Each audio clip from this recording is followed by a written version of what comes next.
Teman yang saya hormati dan saya banggakan. Jadi pada kesempatan kali ini kami dari kelompok satu akan mempresentasikan materi chapter 2 yang berjudul Strategi Marketing Global. Sebelumnya izinkan saya dan rekan-rekan saya memperkenalkan diri. Nama saya Muhammad Rizky Ramadan dan rekan-rekan saya.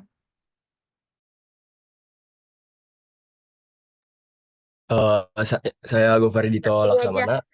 Nanti aja setiap akan saya akan lupa nama-namanya kalau disebut di awal. Nanti setiap sebelum presentasi disampaikan namanya siapa ya. Oh, baik, baik Bu, baik Bu. Ini yang pertama tadi ada Rizky Ramadan ya. Iya Bu. Oke, silakan Rizky. Atau selanjutnya toh.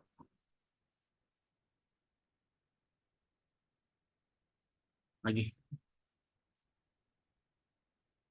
Ah, di sini ada beberapa pembahasan. Yang pertama di sini ada marketing di tahapan global, lalu kedua ada kontrol perdagangan internasional, ada lingkungan pemasaran eksternal, strategi memasuki pasar global, etika dalam perencanaan pemasaran, dan yang terakhir ada pemasaran berkelanjutan.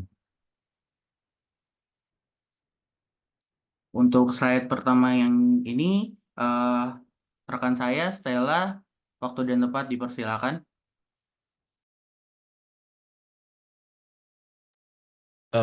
Ya, yang pertama, marketing on the global stage. Pemasaran di tingkat global mengacu pada proses adaptasi dan penerapan strategi pemasaran untuk menjangkau konsumen dari berbagai negara dan budaya. Ini melibatkan pemahaman dan respon terhadap pa- per- respon terhadap perbedaan budaya, bahasa, dan peraturan di setiap pasar. Lalu kompetisi.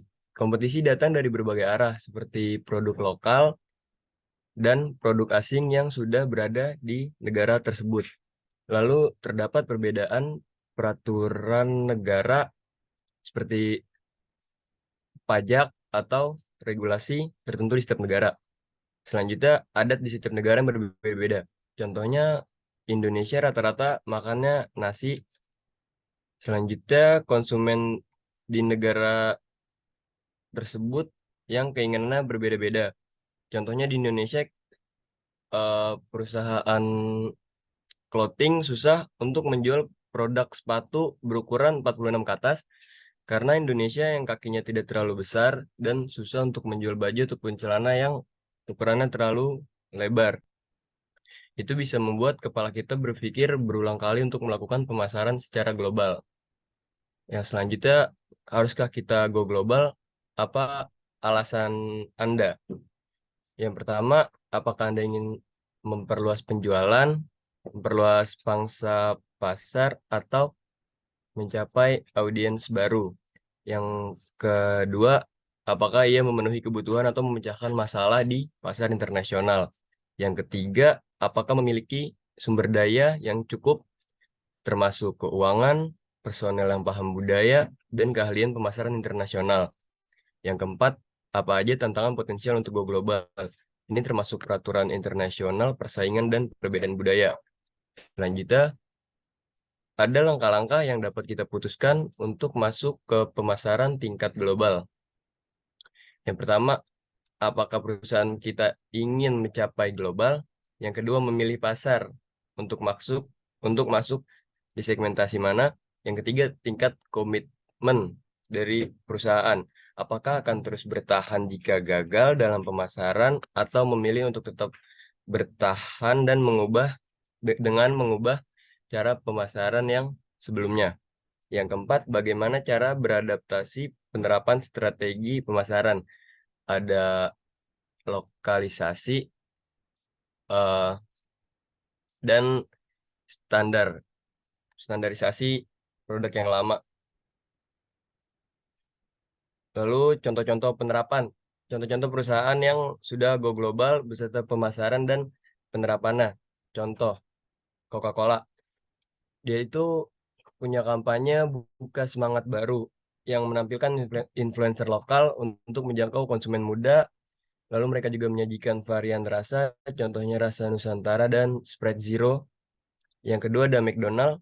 Di negara asalnya, McDonald dulu fokus menjual burger, tapi seiring berkembangnya zaman, mereka menyajikan nasi ayam, dan itu berhasil di negara Indonesia karena mayoritas orang Indonesia makan nasi, lauknya ayam. Contoh lokalisasinya itu ada, mereka menyajikan varian ayam gulai.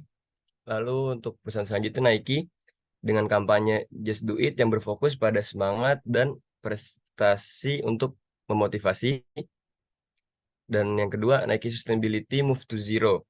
Perusahaan ini menggunakan pemasaran eco-friendly yang memproduksi barang menggunakan daur ulang untuk mencapai nol emisi karbon dan nol limbah. Ya, selanjutnya. Untuk slide ini akan saya bacakan. Nama saya Muhammad Rizky Ramadan. Sebelumnya, di slide ini saya akan menjelaskan tentang kontrol perdagangan internasional. Geser kok. Nah, di sini tuh ada beberapa prakarsa dalam kerjasama dan regulasi internasional. Yang pertama ada General Agreement on Tariff and Trade, yaitu GATT. Jadi, 2 tahun setelah Perang Dunia Kedua berakhir, tepatnya pada tahun 1947, terbentuklah sebuah persetujuan yang biasa disebut General Agreement on Tariff and Trade, yang biasa disingkat GATT. Jadi, singkatnya ini, tujuan dibentuknya perjanjian ini yaitu untuk menciptakan perdagangan bebas, lalu juga adil, dan membantu menciptakan pertumbuhan ekonomi dan pembangunan untuk mewujudkan kesejahteraan umat manusia. Karena setelah Perang Dunia Kedua ini, ekonomi di berbagai negara itu menjadi turun dan banyak pembangunan yang tertunda karena Perang Dunia ini.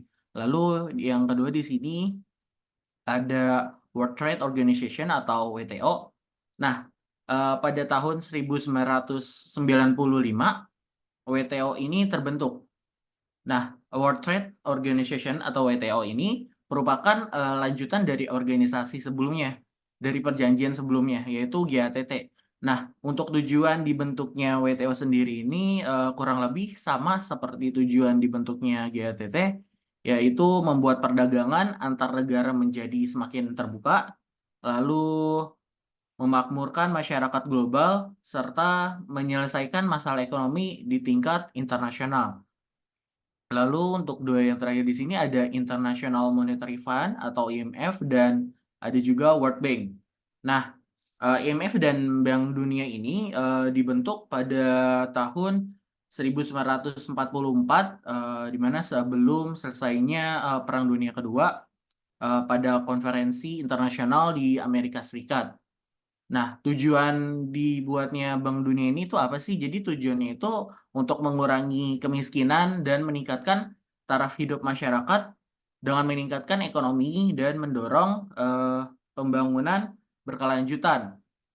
Lalu tujuan IMF sendiri itu untuk mendorong stabilitas makroekonomi dan keuangan global serta memberikan saran kebijakan dan dukungan pengembangan kapasitas untuk membantu negara-negara membangun dan mempertahankan perekonomian yang kuat. Nah, 4 dari ini merupakan salah dari banyak prakarsa yang melakukan kerjasama dan regulasi internasional setelah Perang Dunia Kedua. Nah, bisa dilanjut slide berikutnya.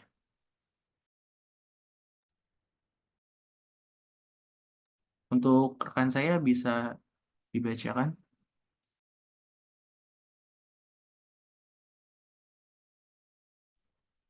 Ya, jadi selanjutnya ini ada lingkungan pemasaran eksternal. Ini ada analisis lingkungan eksternal pemasaran. Yang pertama itu ada lingkungan ekonomi. Ini ada indikator kesehatan ekonomi. Cara yang paling mudah dalam mengukur kesehatan ekonomi di suatu negara dengan produk domestik bruto suatu negara atau PDB, yaitu total nilai dolar dari barang dan jasa yang dihasilkan dalam batas wilayahnya dalam 1 tahun. Selain itu, pemasar juga dapat membandingkan negara-negara berdasarkan PDB per kapita, yaitu total PDB dibagi jumlah penduduk di suatu negara. Terus yang kedua ini ada tingkat pembangunan ekonomi. Para calon investor melihat lebih dari sekedar fakta sederhana seperti pertumbuhan PDB untuk memutuskan hal ini. Mereka juga melihat langkah-langkah apa yang diambil negara untuk mengurangi kemiskinan, untuk mengurangi ketidaksetaraan, dan untuk mengurangi pengangguran. Analisis juga memperhitungkan standar hidup suatu negara, sebuah indikator dari rata-rata kualitas dan jumlah barang dan jasa yang dikonsumsi suatu negara. Terus yang ketiga ada siklus bisnis. Siklus bisnis ini merupakan hal penting bagi pemasar karena efeknya terhadap perilaku pembelian pelanggan. Selama masa kemakmuran, konsumen membeli lebih banyak barang dan jasa. Pemasar berusaha untuk mengembangkan bisnis mereka, menjaga tingkat inventaris, dan mengembangkan produk baru yang memenuhi kemauan konsumen untuk berbelanja. Untuk lingkungan selanjutnya akan dijelaskan oleh rekan saya. Ya, lingkungan kompetensi. Yang pertama, persaingan dalam lingkungan mikro. Yang kedua, persaingan dalam lingkungan makro. Kita dapat menganalisis menggunakan beberapa aspek. Yang pertama, segmentasi pasar. Yang kedua, targeting. Yang ketiga, positioning. Yang keempat, marketing mix. Dan yang kelima, consumer behavior. Contoh penerapannya, untuk bagian segmentasi, Nike membagi pasarnya berdasarkan jenis olahraga dan gaya hidup. Kalau Adidas membagi pasarnya berdasarkan kategori produk sepatu, aparel, dan peralatan. Untuk selanjutnya ada targeting. Kalau Nike menargetkan atlet profesional dan konsumen yang aktif berolahraga. Dulu contohnya itu Jordan. Lalu untuk Adidas menargetkan konsumen yang ingin tampil stylish dan sporty. Yang selanjutnya positioning. Nike memposisikan diri sebagai merek yang berfokus pada performa dan inovasi. Sedangkan kalau Adidas memposisikan diri sebagai merek yang stylish dan trendy. Ya, selanjutnya dilanjutkan oleh rekan saya.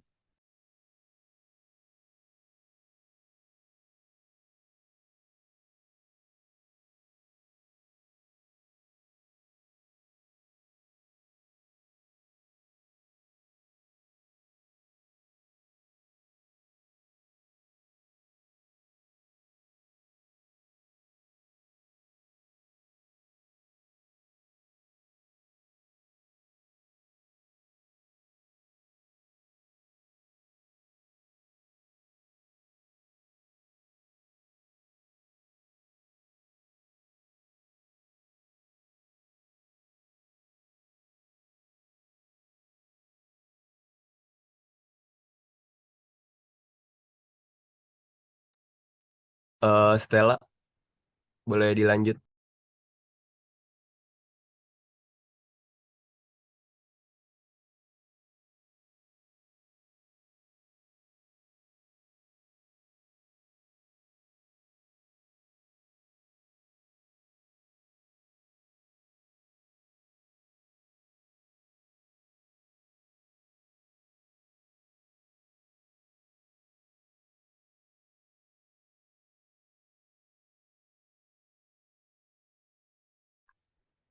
Karena Stella ada kendala, maka saya akan menjelaskan bagian sosial budaya terlebih dahulu. Lingkungan sosial budaya ini merujuk pada sifat-sifat masyarakat, orang yang tinggal di dalam masyarakat tersebut, serta nilai dan keyakinan yang tercermin dalam budaya mereka. Baik di dalam negeri ataupun pasar global, pemasar perlu memahami dan beradaptasi dengan norma, karakteristik, dan kebiasaan masyarakat setempat. Aspek yang pertama dari sosial budaya adalah demografi. Demografi adalah statistik yang mengukur aspek yang dapat diamati dari suatu populasi, seperti ukuran populasi, usia, jenis kelamin, etnis, dan lain-lain. Studi demografi bisa digunakan pemasar untuk memprediksi ukuran pasar untuk banyak produk. Contohnya adalah pengalaman Tupperware yang pernah sukses di Indonesia karena memanfaatkan tradisi arisan. Saat Tupperware dipasarkan di negara asalnya, yaitu Amerika, mereka menghadapi pasar statis karena ibu-ibu di sana itu lebih banyak yang bekerja. Kalau di Indonesia itu, ibu-ibu kan banyak yang jadi ibu rumah tangga. Nah, mereka ngadain arisan buat ngobrol-ngobrol, sharing, atau bagi-bagi hadiah. Nah, Tupperware bisa mengandalkan jaringan sosial kayak gini, mengirim penjualan ke arisan untuk mempromosikan produk dan merekrut agen baru. Yang kedua adalah value atau nilai budaya. Tiap masyarakat punya nilai budaya atau keyakinan yang dianut tentang cara hidup yang benar dan salah. Nilai budaya yang berbeda ini bisa mempengaruhi pandangan dan cara hidup mereka. Misalnya di Amerika itu menekankan produktivitas dengan ungkapan waktu adalah uang.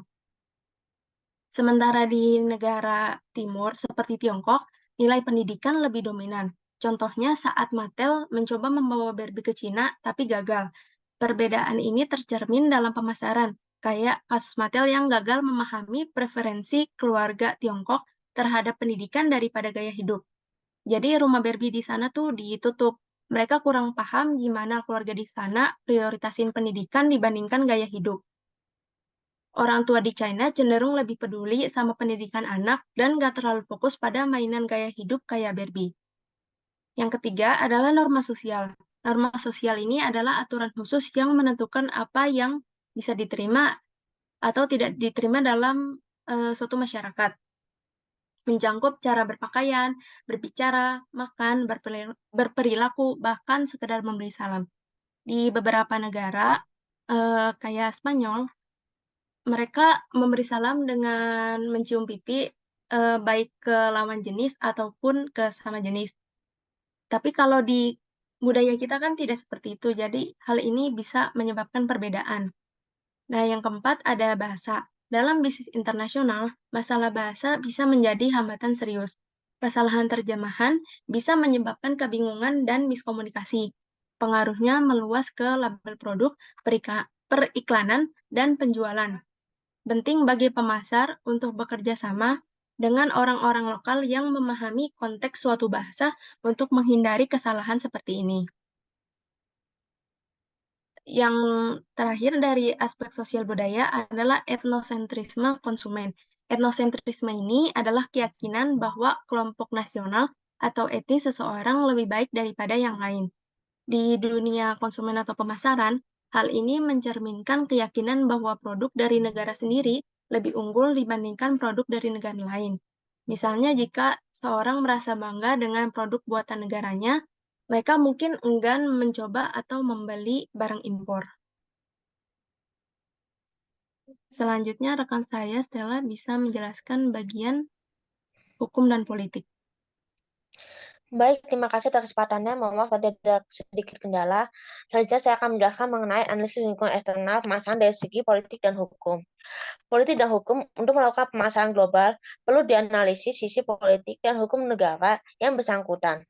Aspek yang perlu dianalisis diantaranya, yang pertama yaitu ada kendala politik dalam perdagangan. Yang kedua ada hambatan regulasi dalam perdagangan. Dan yang ketiga ada masalah hak asasi manusia. Boleh di next. Nah, saat ini kita memasuki submateri baru yang berjudul Strategi Memasuki Pasar Global. Sebelumnya saya izin menjelaskan apa itu pasar global. Pemasaran global adalah pemasaran yang menerima adanya kesamaan pasar dunia yang kompleks melalui integrasi aktivitas pemasaran domestik, luar negeri maupun nasional yang dapat menimbulkan sinergi dengan tetap mempertahankan tujuan strategis organisasi dan keunggulan bersaing sebagai kekuatan atas usaha-usaha pemasaran global. Oleh sebab itu, dibutuhkan strategi khusus untuk memasuki pasar global. Strategi khusus yang dapat digunakan untuk memasuki pasar global yaitu yang pertama, ekspor. Ekspor merupakan kegiatan produksi barang di suatu negara dan menjual hasil di negara lain. Ada dua aktivitas ekspor yaitu ekspor tidak tetap dan ekspor aktif. Selanjutnya, lisensi. Lisensi berarti perusahaan penjual lisensi membuat kontrak persetujuan dengan pembeli lisensi bahwa lisensi memperoleh hak untuk menggunakan properti industri, keterampilan teknis, desain arsitektural, dan teknikal atau kombinasi hal-hal tersebut dengan membayar fee atau royalti tertentu kepada lisensor. Yang ketiga, joint venture. Joint venture adalah perjanjian kemitraan antara investor asing dan investor lokal setempat untuk mendirikan usaha lokal. Yang keduanya berbagi kepemilikan dan pengendalian. Yang terakhir adalah investasi langsung. Merupakan strategi memasuki pasar global dengan berinvestasi ke perusahaan lokal maupun asing untuk melayani sebuah pasar baru untuk produk dan jasanya. Investasi langsung biasanya melibatkan kepemilikan dan kendali aset. Baik, boleh di next.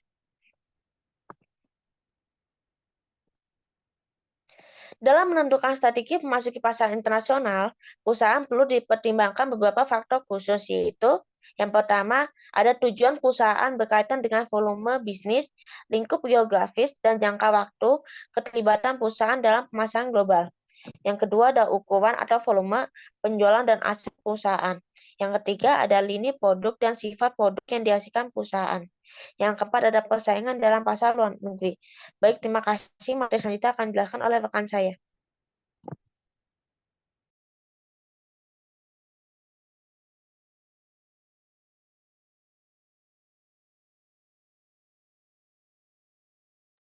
Baik, selanjutnya etika dalam perencanaan pemasaran akan dijelaskan oleh saya. Boleh, next slide. Etika dalam perencanaan pemasaran. Sebelumnya, kita perlu mengetahui definisi etika terlebih dahulu. Etika adalah aturan yang memandu keputusan individu dalam organisasi bisnis. Bagaimana orang-orang dalam suatu budaya menilai apa yang benar dan apa yang salah. Etika bisnis adalah nilai-nilai dasar yang memandu perilaku individu dalam organisasi bisnis. Nilai-nilai etika ini mengatur semua jenis keputusan perencanaan pemasaran yang dibuat oleh para manajer, termasuk apa yang dimasukkan ke dalam produk mereka, dari mana mereka mendapatkan bahan baku, bagaimana mereka memproduksi, pengembangan produk, pengemasan, manajemen inventaris, dan penetapan harga. Mengembangkan bisnis yang sehat dan baik adalah langkah utama untuk menciptakan hubungan yang kuat dengan pelanggan dan pihak lain di pasar. Dalam perencanaan pemasaran, pengambilan keputusan sangatlah penting untuk memenuhi kebutuhan semua pemangku kepentingan, termasuk konsumen, karyawan, dan pemegang saham. Jika perusahaan membuat keputusan yang tidak etis, dampaknya akan merugikan semua pemangku kepentingan. Karyawan bisa kehilangan pekerjaan mereka, pemegang saham bisa kehilangan nilai investasinya, dan konsumen membayar produk yang tidak sesuai dengan apa yang mereka harapkan. Contohnya adalah kasus yang terjadi di dunia otomotif baru-baru ini. Daihatsu terkena skandal karena telah memalsukan uji keselamatan produk mereka selama kurang lebih 30 tahun. Akibatnya, Daihatsu telah menghentikan kegiatan produksi di 4 pabrik dan berhenti mengirimkan mobil produksi mereka. Hal ini akan berdampak pada 9.000 karyawan dan diprediksi akan mengalami kerugian hingga 10 triliun rupiah. Boleh next slide? Sebagian besar pemasar ingin bersikap etis.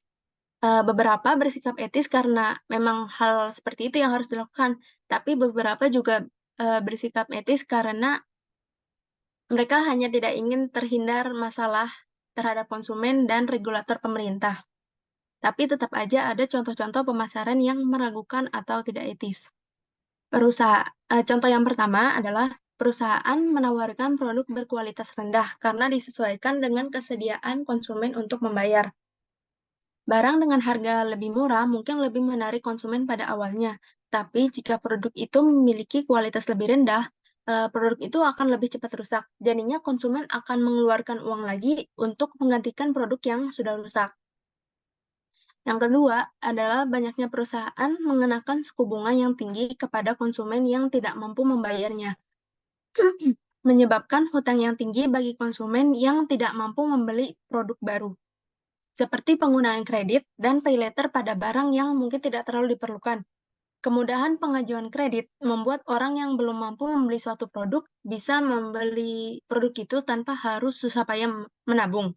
Selain menambah hutang, hal ini juga memicu perilaku yang lebih konsumtif. Selanjutnya adalah etika dan suap. Suap itu kan kita sudah tahu kalau suap itu tidak etis, tapi di beberapa negara berkembang, penyuapan ini masih umum dan sering terjadi. Beberapa di antara pembayaran ini hanyalah korupsi kecil-kecilan, sedangkan yang lain mungkin melibatkan pejabat pemerintah atau bisnis tingkat tinggi dan akan mendapat konsekuensi yang menghancurkan. Contoh suap yang kecil itu kayak mungkin sebuah bisnis punya mobil atau truk pengiriman dan mereka parkir di suatu area yang harusnya mereka nggak parkir di situ, jadi kan ilegal. Tapi karena mereka bayar ke polisi, jadi diizinkan sama polisi buat tetap parkir di situ. Materi selanjutnya akan dijelaskan oleh rekan saya. Nah, jadi di sini saya akan menjelaskan tentang pemasaran berkelanjutan.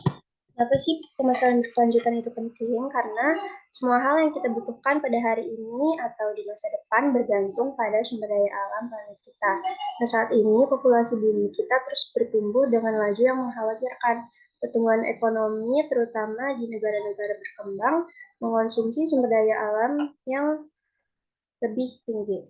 Selain untuk melindungi bumi, konsep berkelanjutan ini juga menguntungkan untuk perusahaan karena mengurangi penggunaan bahan baku, menghemat energi, terus menggunakan bahan daur ulang, dan mencegah pembuangan limbah ke lingkungan alamiah dan sosial. Contoh dari produk berkelanjutan itu, salah satunya ada pembungkus makanan yang dari Durex. Nah, itu adalah sebuah produk yang menggantikan plastik, jadi bisa dipakai kembali, nggak usah dibuang-buang lagi. Jadi selain lebih hemat, kita juga bisa melindungi bumi dari limbah plastik. Nah, ini ada strategi bagaimana perusahaan memasarkan produk berkelanjutan. Yang pertama itu ada strategi pemasaran target. Pemasar perlu memahami sikap pelanggan mereka dan meyakinkan para customer. Jadi pemasar tuh harus tahu customer mana yang rela mengeluarkan beberapa uang lebih untuk produk yang lebih ramah lingkungan. Terus yang kedua itu ada strategi produk. Pemasar perlu mengembangkan dan memproduksi lebih banyak produk yang ramah lingkungan. Contohnya itu seperti mobil atau motor listrik. Terus yang ketiga ada strategi harga.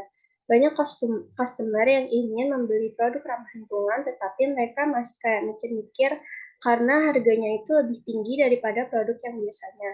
Nah, di strategi harga ini bertujuan untuk menetapkan harga produk hijau yang mendekati dengan produk biasanya. Karena konsep dari berkelanjutan itu sendiri adalah untuk mengurangi harga dalam jangka panjang karena mendorong lebih sedikit pemborosan. Terus ada strategi tempat atau distribusi.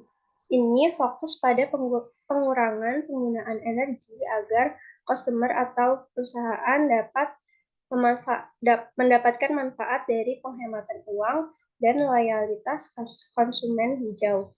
Mereka dapat membeli dari pemasok terdekat untuk mengurangi ketergantungan pada truk angkut jauh yang menyumbang polusi udara.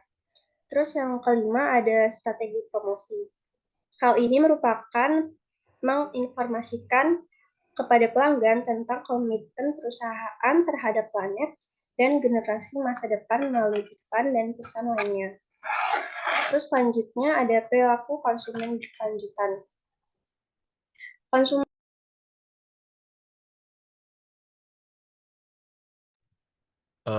sorry. Ya bisa dilanjut. Ya, selanjutnya ini ada perilaku konsumen berkelanjutan. Konsumen dapat menjadi bagian penting dari praktik pemasaran berkelanjutan ketika mereka paham akan masalah lingkungan dan bagaimana produk ramah lingkungan bisa menjadi jawaban akan masalah itu. Jadi perusahaan juga harus memotivasi konsumen tentang pentingnya produk ramah lingkungan. Boleh di next slide.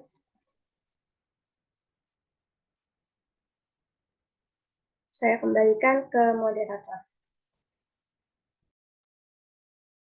Sekian presentasi dari kelompok 1. Apabila ada yang ingin bertanya, sesi pertanyaan akan dibuka. Waktu dan tempat dipersilakan.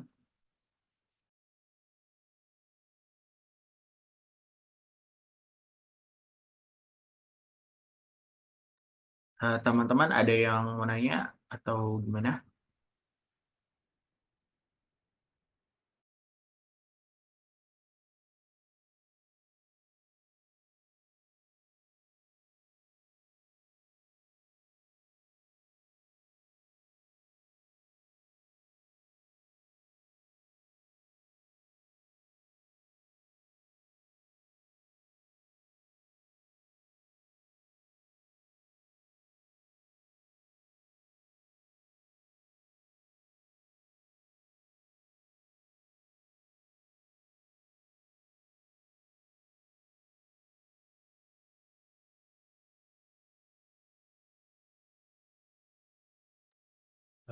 Ya sekarang sesi tanya jawab. Untuk yang ingin bertanya, boleh perkenalan diri terlebih dahulu.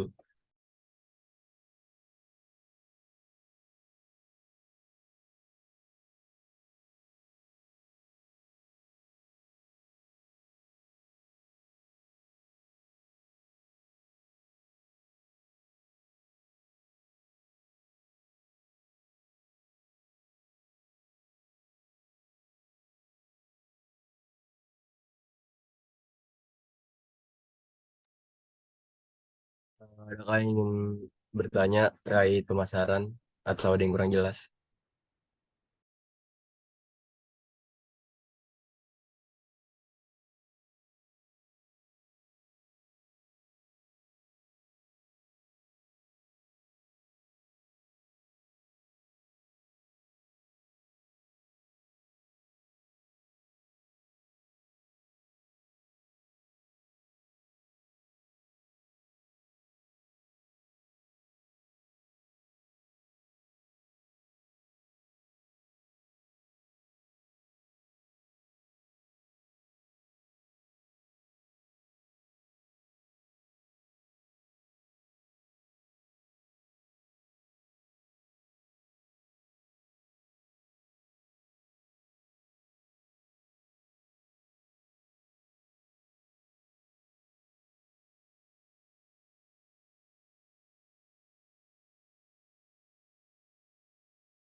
Oke, dari yang tadi ya, tadi berarti teman-teman semua sudah paham semua. Saya mau coba penyelidikan perusahaan dulu.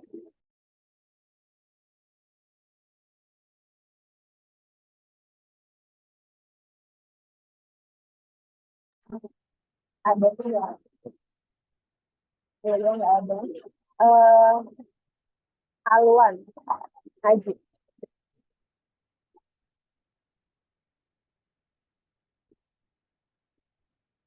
Haluan Haji ada. Ya, Amanda. Iya Bu, hadir. Amanda boleh dijelaskan kembali, coba slide-nya bisa ditayangkan di bagian yang kami tuliskan. Maaf Ibu, Ibu suaranya rada kresek-kresek Ibu, kurang jelas. Oh ya.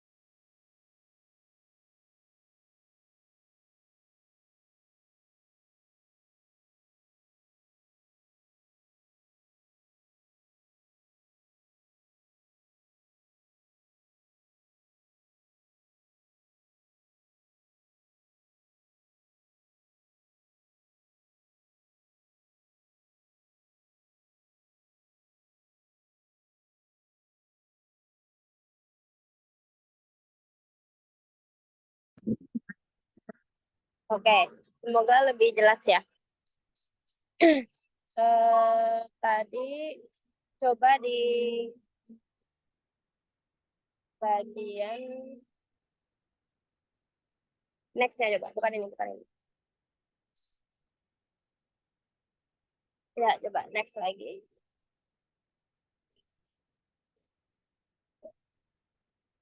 Next lagi coba.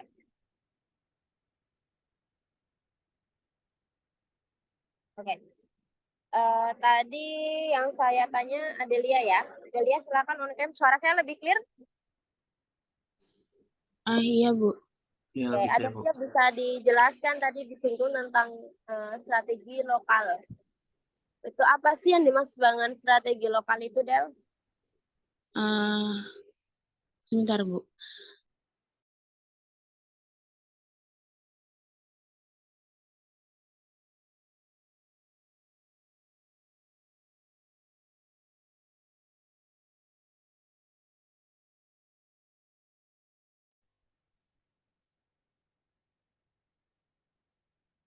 Apa, Del? Suara saya bisa didengar? Bisa, Ibu. Bisa, Bu, terdengar jelas.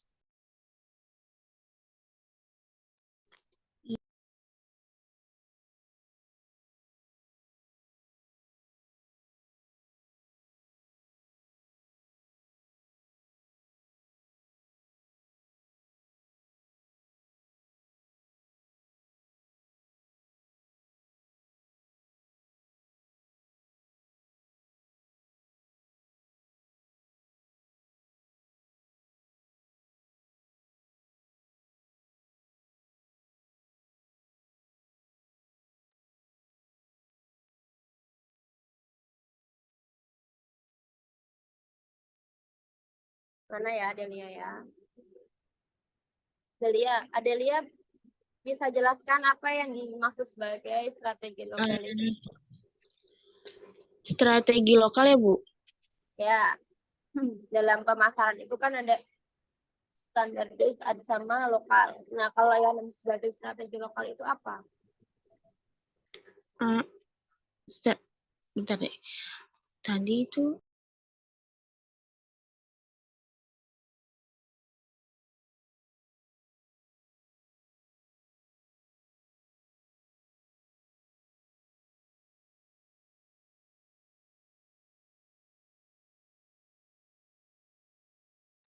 Ada yang mau bantu, ada yang bisa jawab?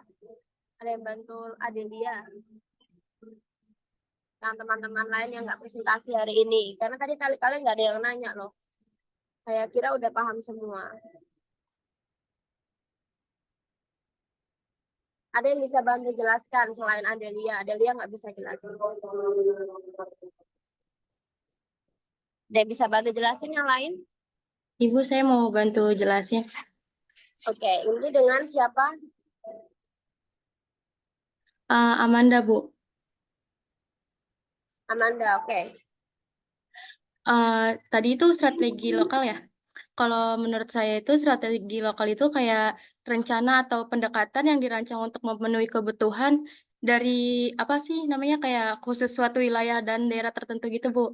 Jadi kayak bisa mencakup strategi dalam pemasaran lokalnya, terus pengembangan ekonomi lokalnya, atau pengelolaan sumber daya alam secara lokalnya.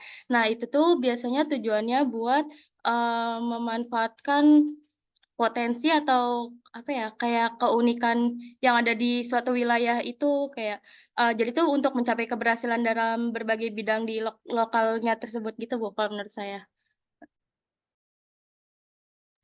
Kalau konteksnya McD, apa yang dilakukan McD dari strategi localization?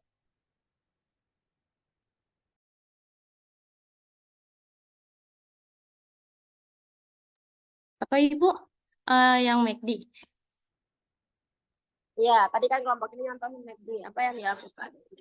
Oh, kalau menurut saya kan kalau McD itu kan di Indonesia sama di luar itu kayak beda ya. Kebanyakan di luar itu di Indonesia tuh kayak bisa disebut kayak manusia di Indonesia tuh makanan pokoknya kayak nasi ya. Jadi kayak di McD itu menyediakan kayak makanan-makanan lokal yang biasa orang Indonesia makan gitu. Misal kayak di McD itu ada kayak yang menu breakfast-nya yang kayak bubur ya kalau nggak salah. Itu tuh kayak kemungkinan luar negeri itu kayak nggak ada gitu Bu menu-menu yang ada di Indonesia.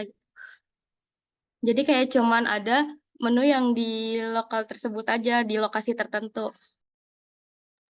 Oke. Assalamualaikum Ibu, saya boleh bantu menambahkan Bu?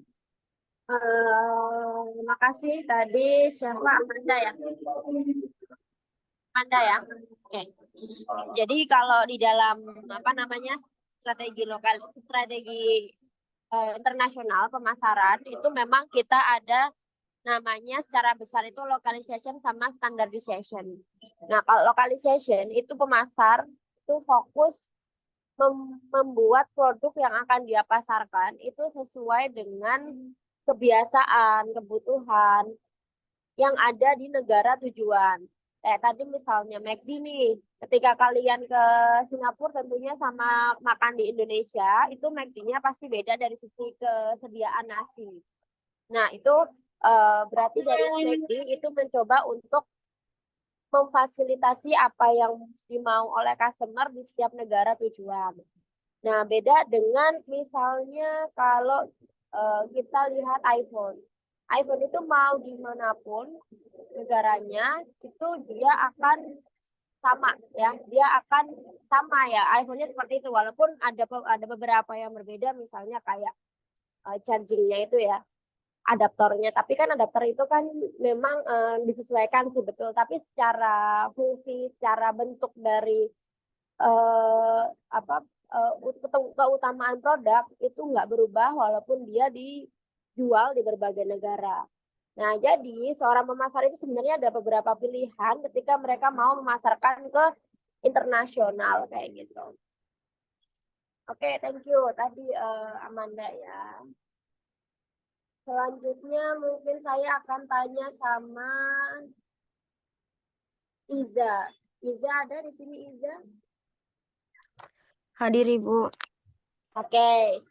Silakan kelompok ini untuk buka slide tentang analisa eksternal. Analisa eksternal. Ya. Terus next slide-nya. Nah, coba Iza boleh nggak jelasin lagi terkait dengan analisa lingkungan eksternal pemasaran dari sisi lingkungan ekonomi.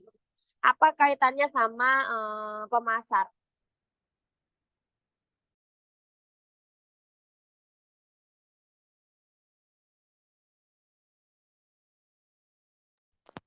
Silakan Iza. Ya Ibu, jadi sepemahaman saya di sini analisis lingkungan eksternal pemasaran dari lingkungan ekonomi itu kan ada indikator kesehatan ekonomi. Maksudnya adalah di mana pemasaran itu berdampak kepada kesehatan ekonomi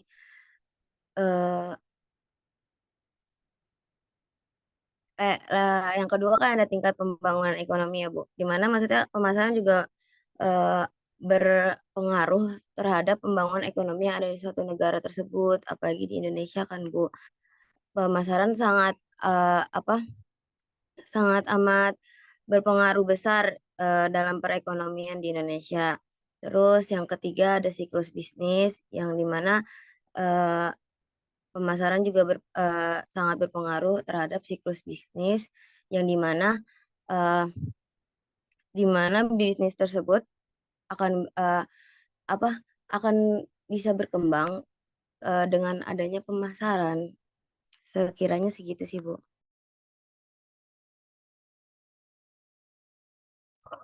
Kaitannya sama pemasar apa? Coba contohin satu produk dan bagaimana perekonomian atau lingkungan ekonomi itu bisa mempengaruhi produk tersebut dalam pemasaran.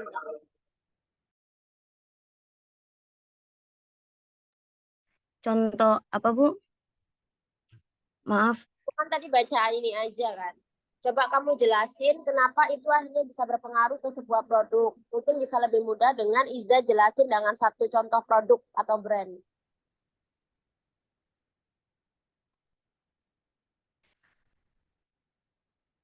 Kayak contohnya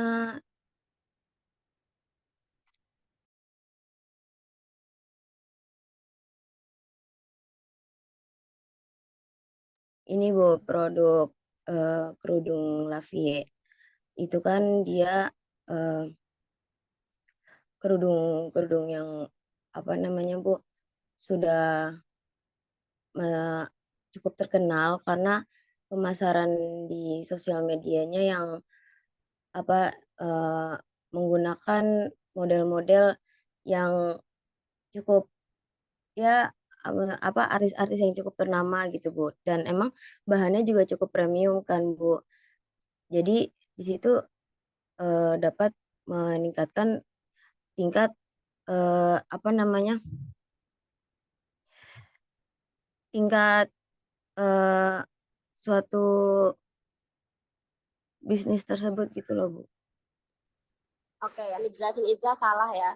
Jadi kalau kaitannya kita bahas tentang bagaimana ekonomi itu bisa mempengaruhi sebuah pemasaran, kan tadi dijelasin bahwa adanya misalnya indikator kesehatan sebuah perusahaan, sebuah negara, kemudian adanya tingkat pembangunan ekonomi, itu bisa mempengaruhi pemasar. Misalnya nih, kayak mobil listrik yang sekarang ini ada ya.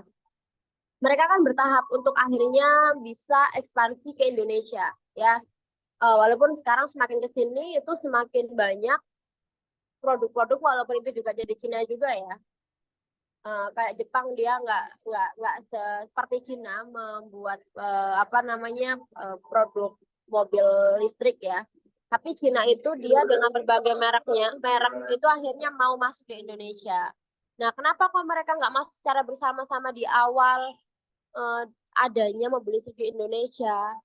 Ya karena dari sisi ketersediaan charging untuk mobil sendiri itu kan tidak sama dengan dulu dan sekarang. Sekarang sih udah lebih banyak. Misalnya kalau teman-teman di rest area itu kan udah tersedia ya. Tapi kalau dulu kan belum. Tapi meskipun begitu, nggak sebanyak misalnya kita bisa temukan SPBU. Kayak setiap kota pasti ada, satu kota bahkan banyak di opsinya, even itu di daerah-daerah. Nah, itu akhirnya bisa membuat pemasar itu nanti berpikir, apakah Indonesia itu memang sudah cukup bisa untuk kita kasih ekspansi produk mobil listrik di sana, atau nanti nunggu dulu. Nah, itu menjadi salah satu pertimbangan sih lingkungan ekonomi ini. Itu ya, Iza ya. Oke, kemudian selanjutnya saya mau tanya sama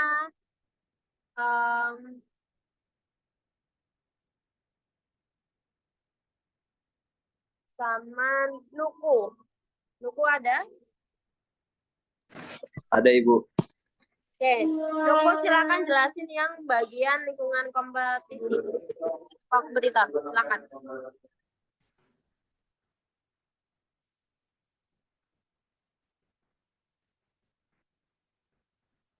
Oke, baik Ibu.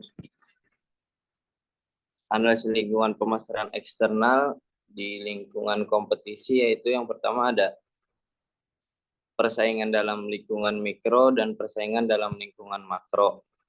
Nah, analisis lingkungan kompetisi ini yang pertama tuh kita menganalisis tentang pesaing-pesaingnya Ibu, atau kompetitor-kompetitor yang ada di dalam ataupun di luar negeri atau di dalam Ibu. Contohnya seperti PT Unilever, Indonesia memiliki pesaing produk-produk seperti Unilever itu seperti Wings. Nah, itu kan pesaing-pesaingnya Ibu. Jadi di sini kita harus menganalisis siapa aja pesaing-pesaing kita di lingkungan tersebut. Dan menganalisis juga kekuatan dan kelemahan dari brand-brand tersebut. Misalnya Unilever punya kekuatan atau punya peluang bisnisnya di peluang pemasarannya di mana gitu, dan misalnya Wings punya kelemahan di mana gitu. Jadi kita harus menarik benang merahnya di tengah untuk mencari peluang di antara kompetitor-kompetitor tersebut. Terus juga kita harus menganalisis segmentasi pasarnya, demografinya juga, kebutuhan pelanggan yang ada di lingkungan tersebut, dan perilaku pembelinya. Mungkin seperti kompetitor. Jadi fokus ke bagaimana kompetitor yang ada di dalam dan di luar ya. Iya, Ibu. Bukan lagi ke apa namanya ke hal yang lain. Jadi di bagian ini itu ternyata si pemasar itu kalau kita jualan di dalam negeri kan kita fokus kepada berbagai macam kompetitor yang ada di dalam negeri. Teman-temannya yang sudah existing di sini. Nah, tapi kalau kita mau keluar, benar sekali jangan sampai kita hanya berpikir bahwa produk kita itu dari Indonesia sehingga nggak akan mungkin ada saingannya gitu ya. Misalnya kayak kita mau ke Cina, terus kita mau jualan spray misalnya di sana. Jangan salah, kita berarti harus mempelajari bagaimana bisnis apa namanya kain yang ada di sana, karena tentunya itu sangat bisa mempengaruhi nantinya produk kita akan laku atau enggak, ada diferensiasi atau enggak dengan produk yang ada. Pun misalnya tidak ada ataupun ada, itu nanti apa yang bisa menjadi produk value yang berlebih dari produk kita dibandingkan para kain-kain yang ada di Cina kayak gitu. Oke, selanjutnya coba next slide.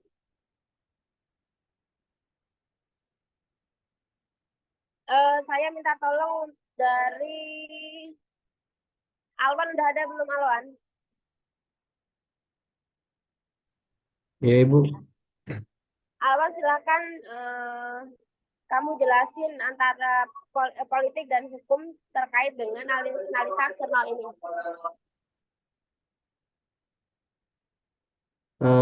Kalau menurut saya, Bu, kalau dari segi politik ya, kayak misalnya kita mau masarin sebuah barang,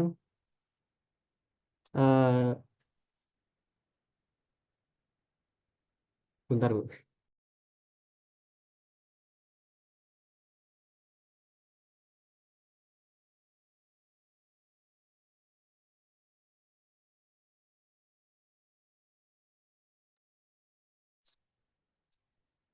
Kalau misalnya kita mau masarin suatu barang ke suatu negara yang mana politiknya itu berbeda dengan negara Indonesia, maka kita harus menyesuaikan juga dengan politik di negara tersebut, Ibu.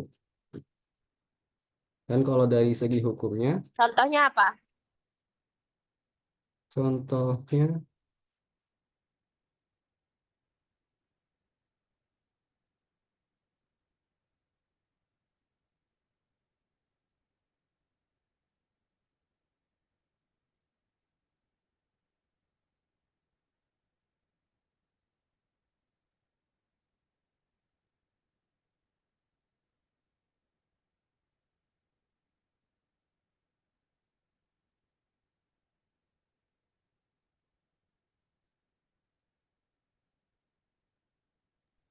Gampang banget.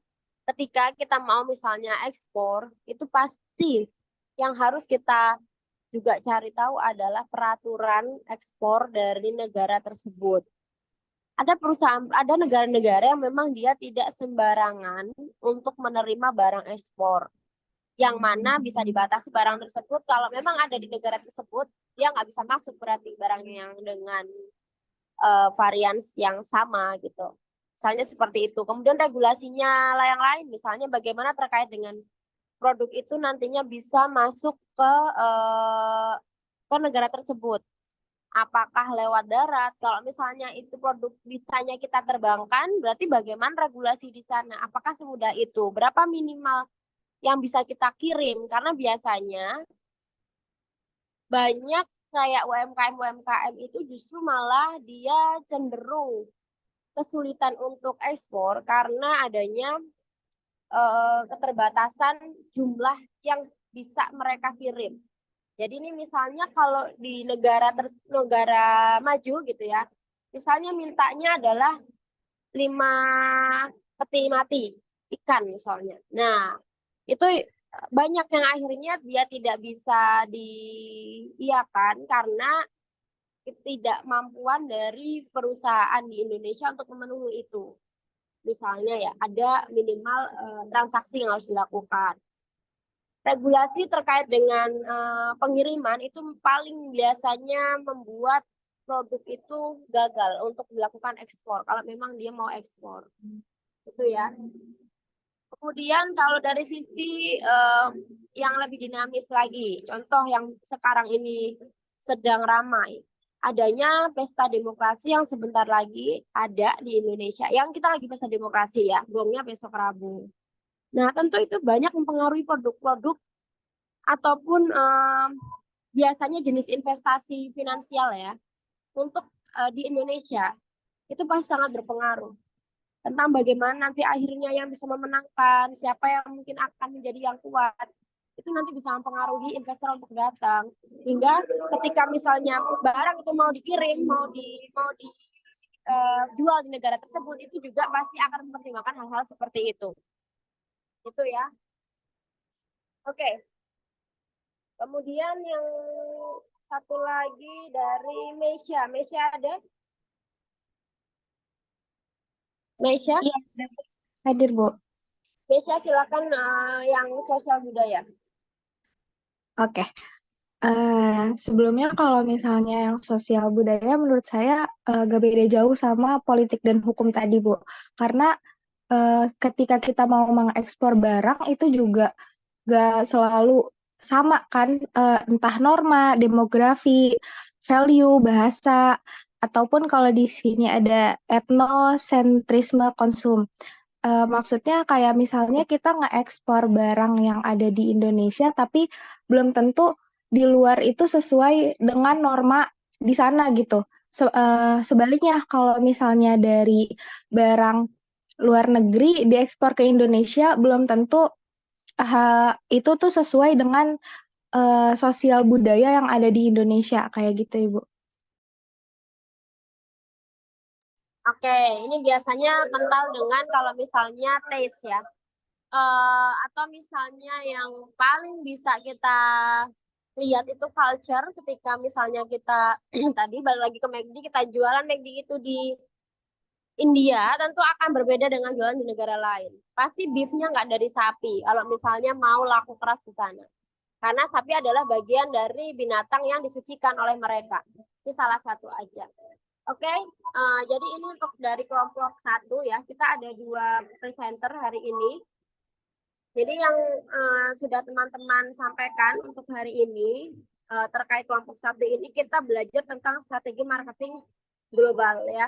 Bagaimana ketika sebuah perusahaan itu mau menentukan go internasional, ada beberapa hal yang pastinya harus mereka pikirkan ya, terkait dengan dia mau mengambil strategi tadi, localization, standardization, kemudian tentunya berbagai macam analisa strategi yang harus berbagai macam analisa lingkungan yang harus mereka lakukan untuk membentuk strategi mereka. Saya juga udah pelajari itu. Kemudian tadi ada berbagai macam bentuk dari orang perusahaan itu bisa masuk ke negara lain. Bisa bentuknya ekspor, lisensi, joint venture, sama investasi langsung tadi disebutkan ya. Jadi nggak semuanya perusahaan yang melakukan go internasional itu melakukan ekspor. Ternyata ada banyak sekali tipe-tipenya.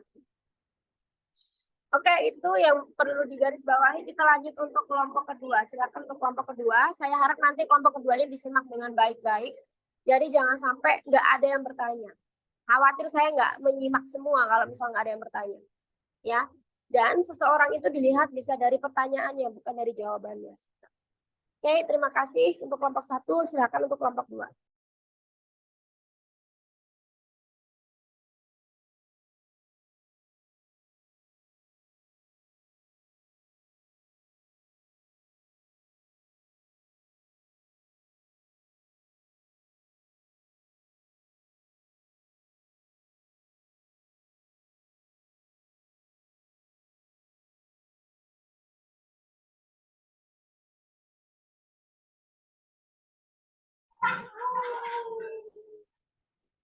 Oke, dulu. Assalamualaikum warahmatullahi wabarakatuh. Selamat pagi, yang terhormat kepada Ibu Dewi Agustin selaku dosen mata kuliah manajemen pemasaran. Jadi saya di sini selaku sebagai moderator jalannya presentasi pada kali ini. Saya dari kelompok 2 yang akan membahas chapter 3 dengan judul strategi market planning. Oke, next.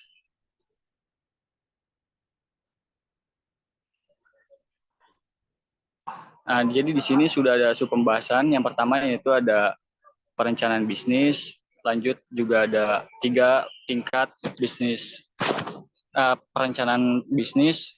Setelah itu ada perencanaan strategi dan juga strategi pasar, perencanaan pasar. Next. Oke, di sini saya akan menjelaskan apa itu perencanaan bisnis. Jadi perencanaan bisnis itu adalah sebuah proses pengambilan keputusan yang berkelanjutan yang membantu perusahaan baik dalam jangka pendek maupun jangka panjang. Perencanaan ini tuh mengidentifikasi dan membangun kekuatan perusahaan dan juga membantu manajer di semua tingkatan membuat keputusan dalam lingkungan bisnis yang terus berubah. Nah, perencanaan di sini berarti bahwa suatu organisasi mengembangkan tujuan sebelum mengambil tindakannya. Jadi alasan kenapa perencanaan bisnis itu penting itu karena perencanaan bisnis ini itu dapat membantu suatu perusahaan untuk mengambil langkah ke depannya atau mewujudkan tujuan ke depannya agar tidak salah langkah. Oke, next.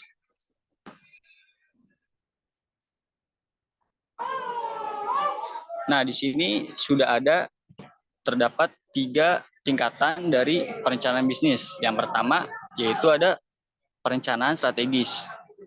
Nah, jadi perencanaan strategis ini yaitu seperti proses mengambil keputusan manajerial yang menyesuaikan sumber daya dan kemampuan organisasi dengan peluang pasar untuk pertumbuhan jangka panjang. Nah, dalam perencanaan strategis ini para manajemen atau manajemen puncak seperti CEO dan eksekutif puncak lainnya itu mendefinisikan tujuan perusahaan dan menentukan apa yang ingin dicapai perusahaan dalam 5 tahun ke depan atau bisa lebih gitu. Contohnya seperti misal rencana strategisnya itu seperti perusahaan A menetapkan tujuan untuk meningkatkan total pendapatan sebesar 20% dalam 5 tahun ke depan. Atau juga bisa juga perencanaannya yaitu seperti membentuk SBU atau unit bisnis strategis. Jadi unit bisnis strategis ini tuh seperti cabang usaha lainnya dari perusahaan utamanya gitu. Seperti contohnya itu misalnya Erigo kan bisnisnya itu bergerak di pakaian, fast fashion gitu, seperti kemeja atau kaos. Nah, sekarang ini dia udah mulai masuk ke membuat di bidang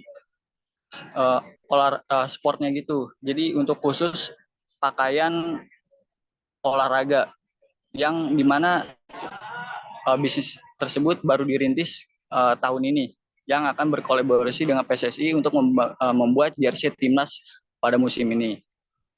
Selanjutnya yaitu ada perencanaan fungsional. Nah, jadi perencanaan fungsional ini yaitu suatu proses pengambilan keputusan yang berkonsentrasi pada pengembangan rencana rinci, strategi, dan taktik untuk jangka pendek, yang mana strategi ini tuh dapat mendukung rencana strategis jangka panjang organisasi tersebut. Nah, perencanaan fungsional tingkat ini dinamakan rencana fungsional karena melibatkan berbagai bidang fungsional perusahaan seperti pemasaran, keuangan, dan sumber daya manusia. Nah, contohnya itu dari perencanaan fungsional ini bisa menerapkan perencanaan pemasaran, yaitu seperti merencanakan strategi pemasaran untuk mempromosikan produk atau layanan perusahaan, menentukan target pasar, mengembangkan rencana kampanye iklan, dan lain sebagainya. Dan juga bisa membuat perencanaan keuangan. Contohnya itu seperti mengelola arus kas, atau juga bisa dengan melakukan analisis kelayakan investasi dan mengembangkan strategi keuangan jangka panjang. Selanjutnya itu bisa juga membuat perencanaan sumber daya manusia. Jadi sumber daya manusia itu seperti merencanakan strategi perekrutan atau pengembangan karyawannya sendiri. Selanjutnya yaitu ada perencanaan operasional. Nah, di sini perencanaan operasional ini suatu proses pengambilan keputusan yang berfokus pada pengembangan rencana rinci untuk aktivitas sehari-hari yang melaksanakan rencana fungsional organisasi. Nah, perencanaan operasional dalam bisnis adalah proses pengaturan dan pengelolaan berbagai kegiatan operasional seharinya. Hal ini melibatkan perencanaan penggunaan sumber daya seperti tenaga kerja, material, dan bisa juga waktu dengan efisien. Nah, contohnya itu dari penjadwalan produksi sendiri. Seperti pabrik manufaktur merencanakan jadwal produksi hariannya atau mingguannya berdasarkan permintaan pelanggan dan juga ketersediaan bahan baku dan kapasitas mesin yang tersedia. Bisa juga menyusun jadwal karyawan. Suatu restoran juga bisa merencanakan jadwal kerja karyawan sesuai dengan jam sibuk dan ramah, serta mempertimbangkan kebutuhan staf untuk setiap bagian. Perencanaan operasional ini itu bisa juga sewaktu-waktu diganti apabila perencanaan operasional tersebut kurang efektif. Seperti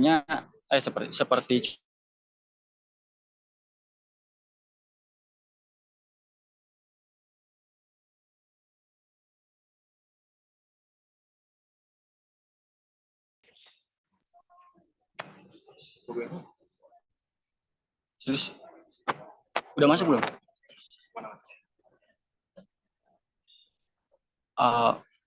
Maaf, tadi sinyal hilang. Oke, saya akan lanjutkan lagi. Jadi perencanaan operasional ini sewaktu-waktu bisa diganti apabila kurang efektif. Contohnya itu pada SOP. Jika SOP-nya kurang baik atau tidak memenuhi standar, maka bisa diperbaiki. Slide selanjutnya akan dijelaskan oleh rekan saya, yaitu Mesia. Oke, baik. Selanjutnya ada strategi planning atau perencanaan strategi. Di sini itu ada beberapa step yang akan kita jelaskan. Sebelumnya izinkan saya mengenalkan diri, saya Musyarat Tanya Agata, dan di sini saya ingin menjelaskan step 1 dan step 2. Nah, yang pertama itu step 1 ada define the mission atau mendefinisikan misi tersebut gitu. Nah, idealnya biasanya kalau misalnya kita kayak membangun suatu organisasi atau suatu perusahaan, langkah pertama manajemen yang kita lakukan dalam tahap perencanaan tersebut ialah menemukan pertanyaan-pertanyaan seperti bisnis atau organisasi kita itu akan berada di mana ya, lalu pelanggan apa yang akan kita layani, dan bisnis kita tuh harus mengembangkan kemampuan di mana dan memfokuskan bisnis tersebut ada di mana gitu. Nah, di banyak perusahaan, jawaban atas pertanyaan-pertanyaan tersebut menjadi hal utama dalam perencanaan strategis ini. Nah, jawaban tersebut bisa menjadi bagian dari yang disebut itu sebagai mission statement atau pernyataan misi gitu. Pernyataan misi ini apa? Itu merupakan dokumen formal yang menggambarkan tujuan organisasi secara keseluruhan dan apa yang ingin dicapai dalam hal pelanggan, produk, dan sumber dayanya. Nah, saya ada salah satu contoh yaitu pernyataannya Twitter atau mission statement-nya Twitter. Twitter itu punya mission statement yang mereka tuh memberitahu bahwa Twitter ini salah satu platform untuk memberikan semua orang kekuatan dalam membuat dan membagi ide serta informasi secara instan tanpa batasan ataupun hambatan gitu. Nah, idealnya mission statement atau pernyataan misi ini biasanya terkait tujuan sebuah bisnis itu nggak boleh terlalu luas, terlalu sempit, ataupun terlalu pendek gitu. Karena misi yang terlalu luas tidak akan memberikan fokus yang memadai bagi suatu organisasi tersebut ataupun perusahaan tersebut. Nah, penting juga untuk diingat bahwa kebutuhan akan mission statement itu yang harus jelas berlaku untuk semua jenis organisasi. Lalu selanjutnya ada step 2 yaitu evaluate the internal and external environment. Nah, di sini itu mengevaluasi internal dan eksternal lingkungan perusahaan. Ada beberapa yang harus dievaluasi. Yang pertama itu ada analisis situasi. Proses ini bisa disebut juga sebagai analisis situasi atau analisis lingkungan atau bisa disebut juga sebagai business review gitu. Nah, analisis ini biasanya mencakup tentang lingkungan internal perusahaan yang dapat mengidentifikasi kekuatan dan kelemahan perusahaan, serta lingkungan eksternal tempat perusahaan itu menjalankan bisnis sehingga perusahaan dapat mengidentifikasi sekiranya ada peluang ataupun ancaman apa yang didapatkan oleh perusahaan. Selanjutnya itu ada lingkungan internal. Nah, lingkungan internal ini merupakan salah satu elemen yang dapat dikontrol oleh pembisnis dari dalam perusahaannya gitu, yang dapat mempengaruhi seberapa baik perusahaan akan beroperasi nantinya. Nah, sebagai contohnya itu elemen internal itu ada sumber daya yang terdapat di dalam perusahaan tersebut, seberapa baikkah karyawan tersebut, punya skill apa dia, ataupun misalnya dia tuh bisa kita latih seperti apa. Nah, selanjutnya ada modal dan teknologi. Teknologi ini menjadi salah satu pengaruh yang besar ya untuk lingkungan internal, seberapa baik teknologi yang digunakan perusahaan, maka perusahaan pasti mempunyai produk yang lebih baik gitu. Nah, selanjutnya itu ada lingkungan eksternal. Lingkungan eksternal ini merupakan salah satu elemen yang tidak dapat dikontrol karena ini kan lingkungan eksternal tuh lingkupnya itu dari luar ya. Tapi kita tuh nggak tahu nih lingkungan eksternal ini dapat mempengaruhi perusahaan secara positif atau secara negatif. Nah, salah satu contoh dari lingkungan eksternal ini ada ekonomi, kompetitif, serta hukum ataupun politik gitu. Nah, selanjutnya boleh analisis SWOT. Oke. Nah, analisis SWOT itu salah satu hal yang paling pertama mungkin dilakukan oleh perusahaan sebelum akhirnya mengeluarkan produk gitu.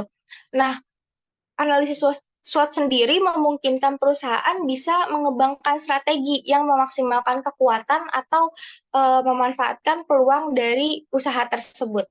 Boleh next slide? Nah, yang ketiga itu ada State Organizational or SBU Objective. SBU Objective ini Strategic Business Units atau tujuan strategi unit bisnis.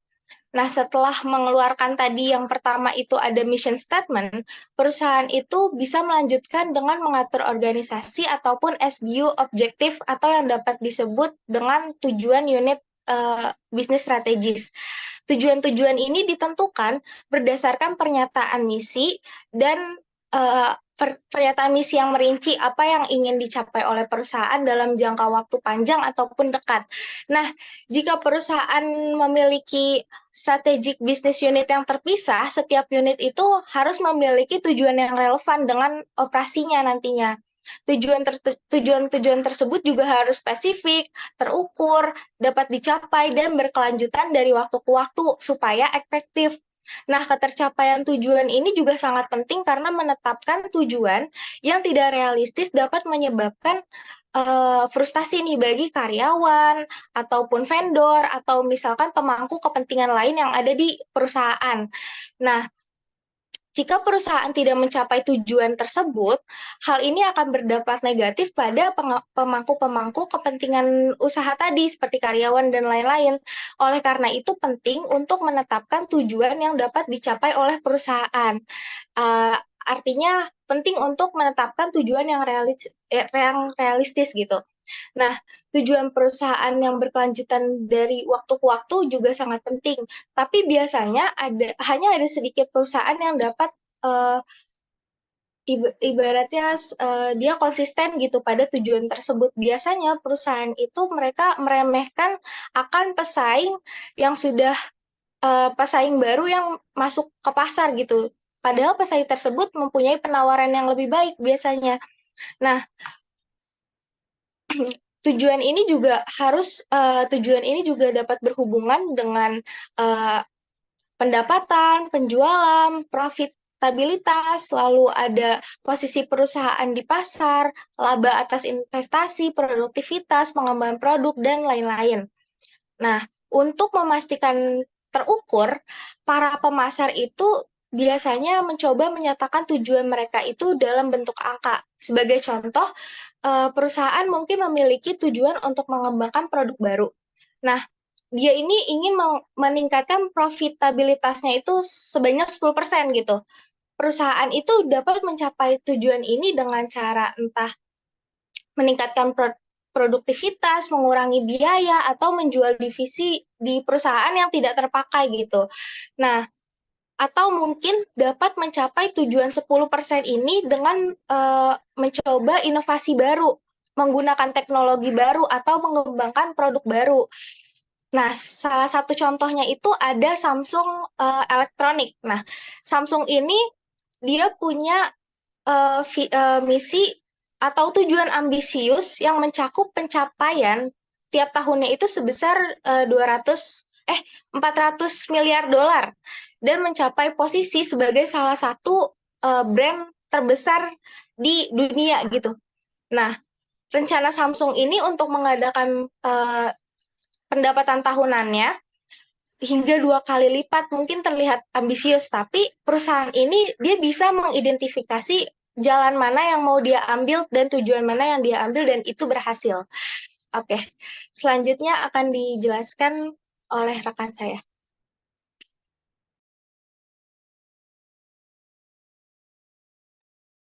Oke, sebelumnya perkenalkan nama saya Amanda Syafrinaya.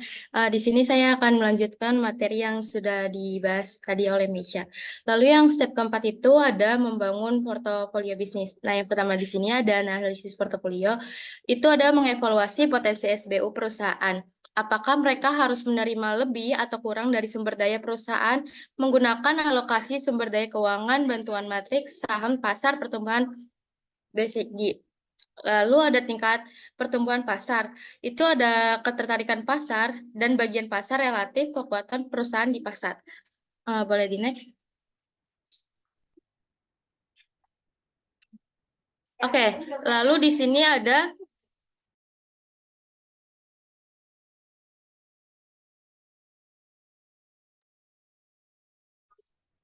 Lalu di sini ada contoh matriks portofolio. Yang pertama itu ada gambar bintang. Gambar bintang di sini itu menjelaskan kayak unit bisnis dengan produk yang mendominasi pasar yang berkembang secara cepat.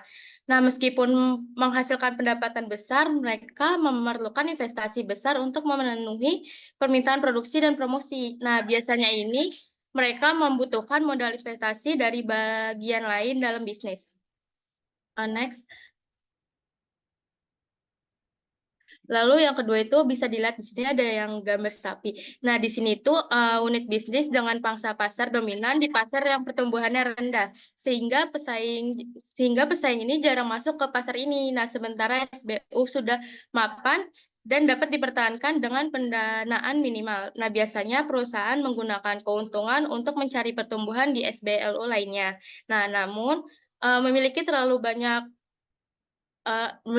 banyak si sapi ini dapat potensi pertumbuhan dapat menjadi kerugian. Boleh dilanjutin next. Lalu yang ketiga pada gambar tanda tanya ini, SBU dengan pangsa pasar rendah di pasar yang tumbuh cepat. Jadi itu perusahaan dapat mencoba berbagai strategi investasi seperti meningkatkan pengeluaran pemasaran, namun seringkali tanda tanya ini tetap gagal. Nah, oleh karena itu, perusahaan harus mempertimbangkan dengan hati-hati kemungkinan keberhasilan investasi dalam si tanda tanya ini. Boleh selanjutnya? Nah, selanjutnya di sini ada gambar anjing juga. Di sini tuh menjelaskan kayak bisnis dengan pangsa pasar kecil dan pertumbuhan lambat. Dia tuh menawarkan produk khusus di pasar terbatas dan kemungkinan tidak akan berkembang cepat. Nah, perusahaan ini dapat menjualnya ke perusahaan kecil atau menarik produk dari pasar. Boleh di next lagi? Coba deh dikasih contoh dari setiap bentuk itu, mana sih produk yang dia itu sebagai tahu, yang sebagai produk. Oh, oke. Berarti boleh di next sebelumnya dulu gak? Yang dari pertama. Yang dari gambar bintang tadi.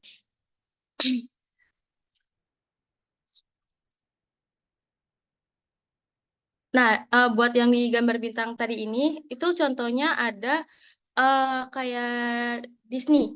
Disney itu memandang studio mereka itu kayak sebagai yang telah berhasil gitu, yang telah berhasil menghasilkan pendapatan besar melalui akuisisi salah satunya tuh film Star Wars ya. Nah, di dalam episode Star Wars ini menjadi film yang mendapat pendapatan tertinggi gitu di box office domestiknya. Nah, menghasilkan lebih dari 52 dolar miliar secara globalnya. Lalu selanjutnya itu yang gambar sapi tadi, contohnya kayak juga di taman hiburan Disney itu, dia masuk ke dalam yang tadi gambar sapi ini, tetapi di situ memutuskan untuk mengembangkan bagian baru untuk si Star Wars Universe ini untuk menjaga keberlanjutan gitu, untuk menjaga daya tarik bagi si pengunjung ininya. Nah, terus kalau buat yang tanda tanya ini, contohnya itu kayak operasi retail fisik Disney yang masuk ke dalam kategori tanda tanya ini karena dengan pasar retail secara keseluruhan, nah sementara itu si Disney Store Online ini mengalami pertumbuhan yang lebih baik juga. Lalu yang selanjutnya itu ada contohnya si Disney itu menjual studio film Miramax dan membatalkan rencana fasilitas baru di Vocation Club untuk menyesuaikan dengan kondisi pasarnya. Boleh dilanjut lagi?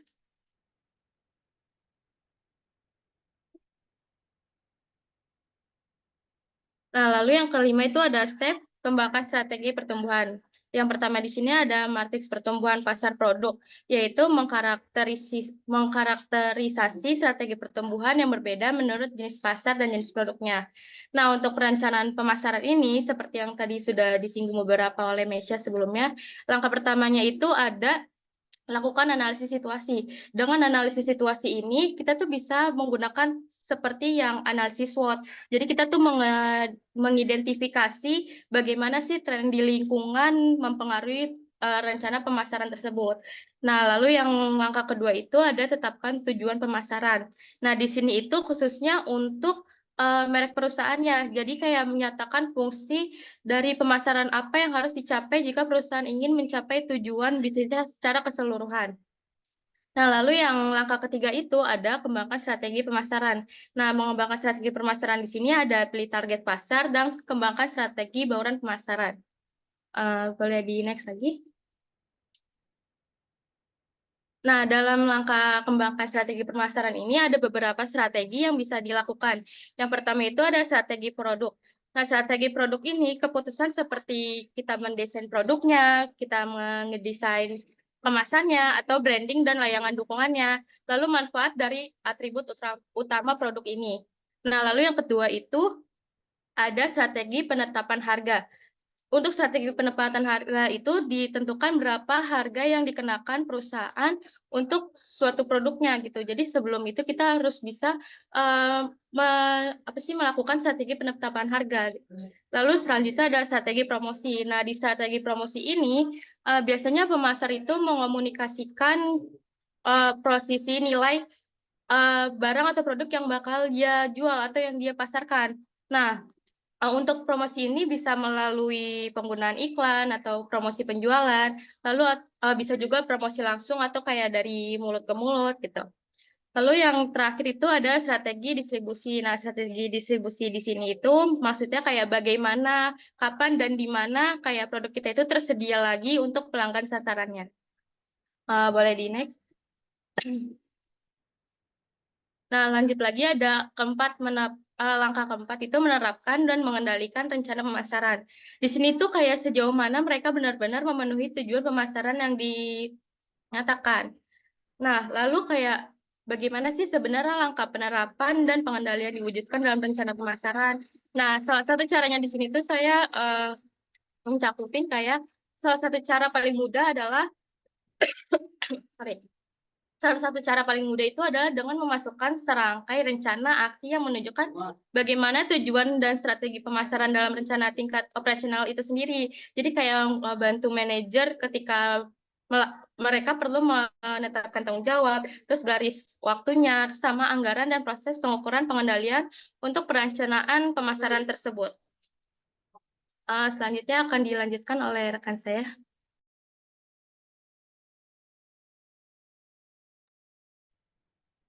Oke, baik.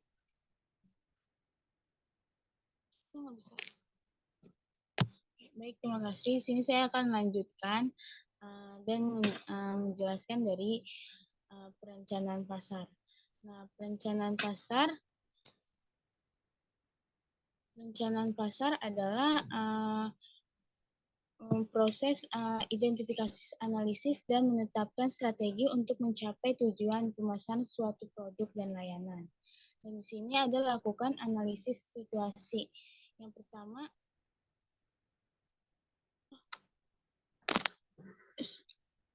suaranya udah kedengaran belum? Oh. Udah. Oke.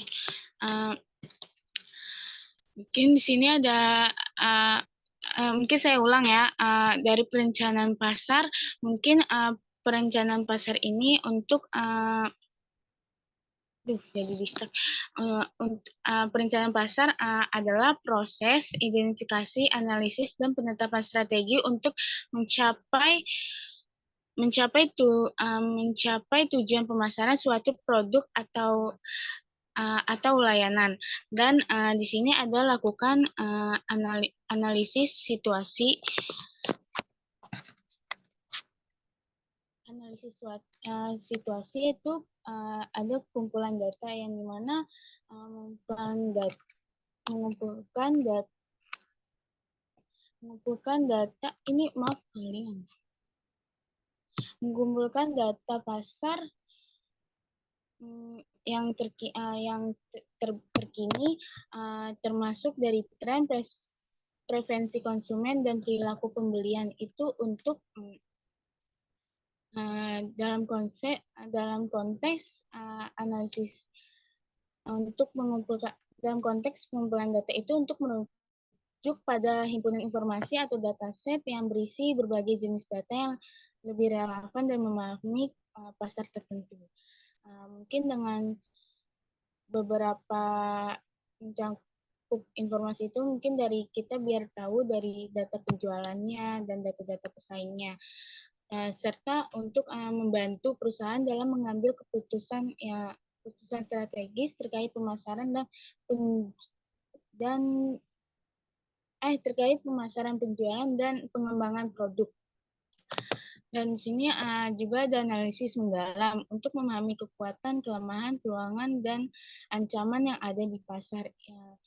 Ini tuh untuk membantu perusahaan dalam merumuskan strategi yang efektif dan mempertimbangkan faktor internal dan eksternal yang mempengaruhi kinerja mereka.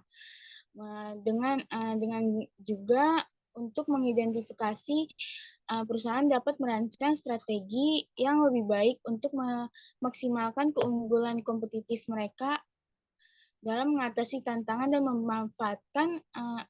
memanfaatkan peluang pasar yang ada. Boleh next slide.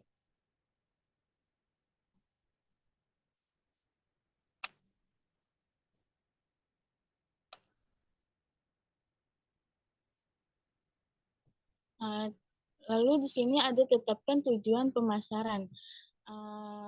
Yang pertama itu secara spesifik itu untuk menentukan tujuan yang jelas dan spesifik untuk memastikan fokus yang tepat dalam strategi pemasaran. itu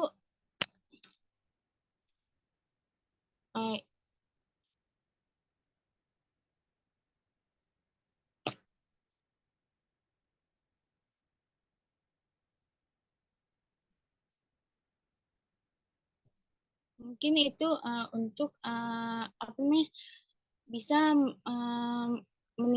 contoh untuk meningkatkan rentabilitas keuntungan dengan mengoptimalkan strategi pemasaran dan mengurangi biaya pemasaran yang tidak efisien. Tujuan pemasaran yang spesifik itu untuk membantu perusahaan fokus pada upaya yang diperlukan untuk mencapai hasil yang diinginkan oleh perusahaan tersebut, sehingga memudahkan pengukuran dan evaluasi keberhasilan strategi pemasaran. Lalu measurable itu untuk memastikan tujuan yang dapat diukur agar progresnya dapat dipantau dan diukur dengan jelas. Untuk achievable-nya itu untuk memastikan target yang realistis dan dapat dicapai sesuai dengan sumber daya yang tersedia. Lalu selanjutnya akan dilanjutkan oleh rekan saya, Naila. Oke, terima kasih Adel. Selanjutnya saya akan jelaskan poin yang ketiga, yaitu kembangkan strategi pemasaran. Yang pertama ini ada segmentasi pasar. Maksudnya itu dengan memisahkan target pasar menjadi segmen yang lebih kecil berdasarkan karakteristik perilaku dan kebutuhan yang berbeda. Lalu yang kedua ada penentuan posisi, yaitu dengan menentukan posisi unik dalam pikiran konsumen untuk membedakan diri dari pesaing. Contohnya itu kita menjual suatu barang yang sedang viral nih, tapi kita mencoba menjual dengan berbeda dengan produk-produk yang lainnya. Lalu yang terakhir ini ada penyusunan marketing mix yang ada produk, price, place, dan promotion. Contohnya itu produknya itu warung nasi atau yang sering kita kenal tuh dengan warteg. Mereka itu kan menjual nasi dengan lauk pauknya dengan harga yang terjangkau tetapi worth it untuk mendapatkannya.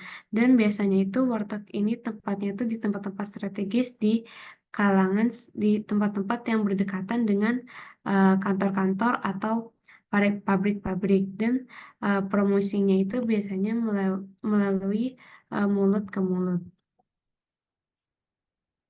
Lalu yang terakhir ada menerapkan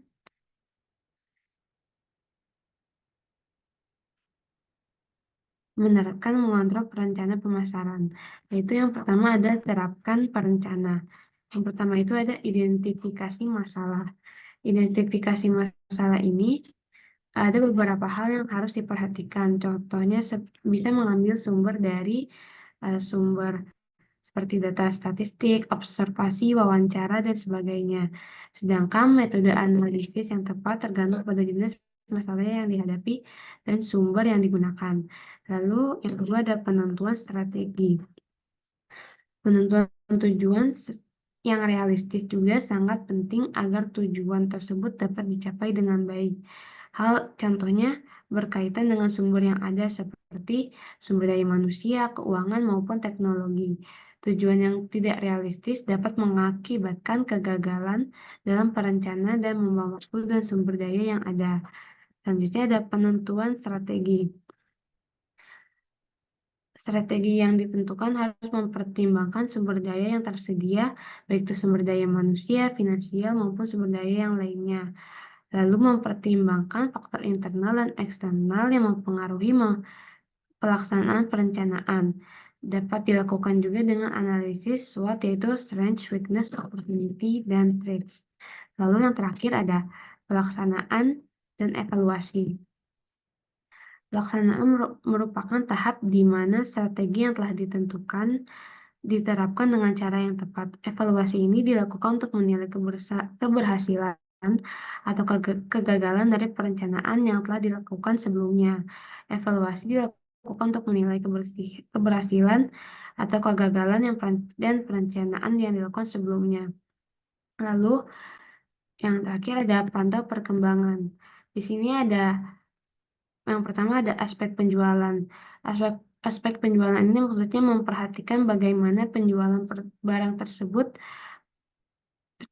seperti dan proses penjualannya seperti apa. Apakah produk ini tuh lebih cocok dijual di online atau secara offline. Lalu ada aspek manajemen, memperhatikan proses material dari bisnis dimulai pembuatan produk, perencanaan pemasaran hingga perencanaan distribusi produk.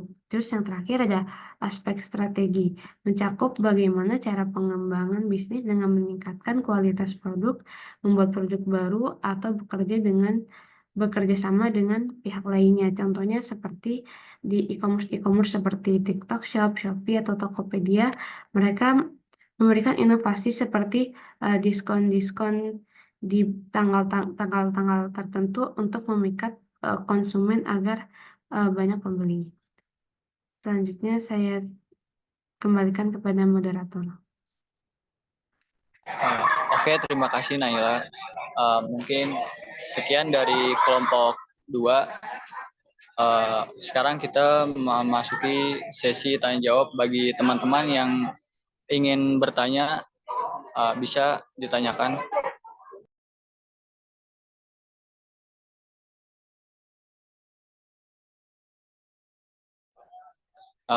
Boleh Rizky. Oke, sebelumnya terima kasih atas kesempatan bertanyanya. Sebelumnya kan materi kalian ini itu ada strategic planning ya, dan di situ ada 5 step bagaimana Nah, ada 5 step nih. Nah, bagaimana sih jika saat kita melakukan strategi planning ini, ada beberapa step yang tidak bisa berjalan dengan baik. Apakah hal ini akan berpengaruh dengan strategic planning itu sendiri, dan bagaimana cara kita mengatasi hal ini? Apakah jelas pertanyaannya? Baik, Rizky, sudah jelas. Oke, selanjutnya mungkin pertanyaan akan ditampung terlebih dahulu ya untuk semua. Boleh dari Dini. Baik, terima kasih kepada kelompok 2. Apakah suara saya terdengar? Sudah terdengar. Nah, tadi di strategi planning di step 2 itu ada 4 hal. Jadi mana yang harus didahulukan oleh perusahaan antara analisis situasi atau analisis SWOT. Sekian, terima kasih. Oke. Ya, selanjutnya boleh Seva Diaksa. Baik, terima kasih Aldi. Izin bertanya terkait produk portfolio matrix. Bisa dijelaskan lebih lanjut nggak ya terkait market growth rate sama relatif market share yang bentuk horizontal sama vertikalnya? Terima kasih. Apakah sudah jelas?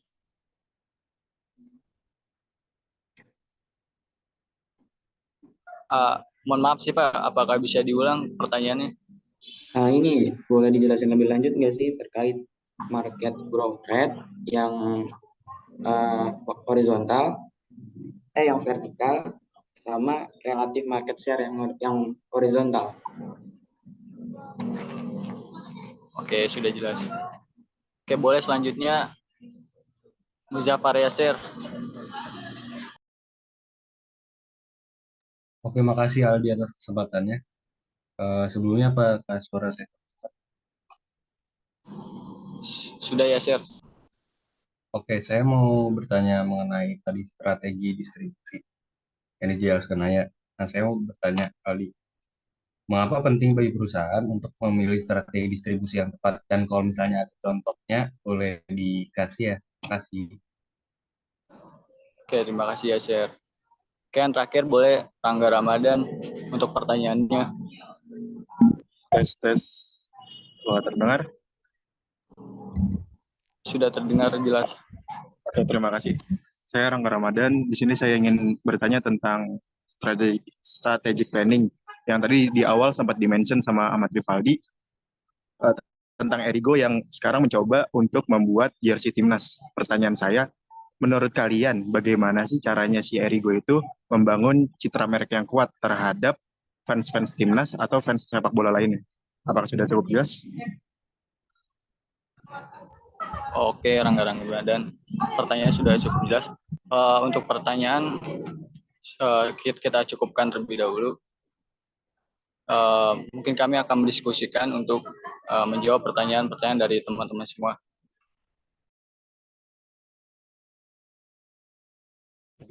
Oke, dari nunggu, bentar aja ya diskusinya ya. Saya mau review sedikit dari apa yang disampaikan oleh kelompok 2 tadi. Ada Adel, ada Ahmad Rivaldi, Amanda, Mesya, sama Naila ya. Nah, di dalam pembahasan yang kedua ini kita sudah ada business planning. Jadi kita bahas tentang bagaimana ternyata sebuah bisnis itu ada tingkatannya, ada level-levelnya. Nah, seharusnya di dalam buku juga ada penjelasan terkait dengan siapakah yang menjadi leader dari setiap bisnis level ini. Jadi ada strategic planning, ada functional, ada operational planning. Nah, kalau strategic planning itu biasanya yang dia bertanggung jawab atas apa yang harus dilakukan dalam tingkatan level ini, biasanya dia di level para CEO.